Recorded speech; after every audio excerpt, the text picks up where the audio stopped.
Ďalší účinkujúci bol odborník na tajné služby pán Laml. Podľa zistených informácií bývalý analytik slovenskej vojenskej rozviedky. Ja som vedel, že to s našou armádou nie je rúžové, ale po jeho vstupoch sa mi zatočila hlava.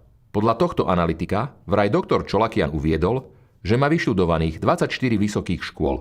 Vy sa počúvate? Keď ste toto zahlásil, tak ste sa asi vrátil z Amsterdamu, že?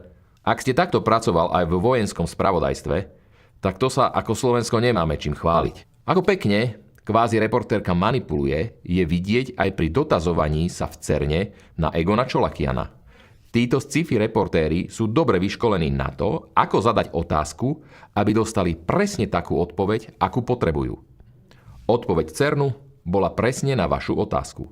Tak, ako v prípade streľby na univerzite v Prahe minulý rok, keď český operátor povedal, že mu zadali zlú otázku.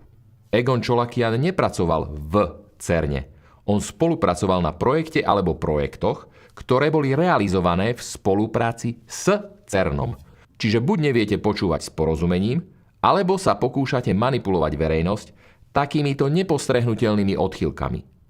Angličtina asi nič moc, keďže všetko to, čo hovorí doktor Čolakian, je verejne dostupné v zdrojoch a na stránkach tých inštitúcií, na ktoré sa tak radi odvolávate aj vy.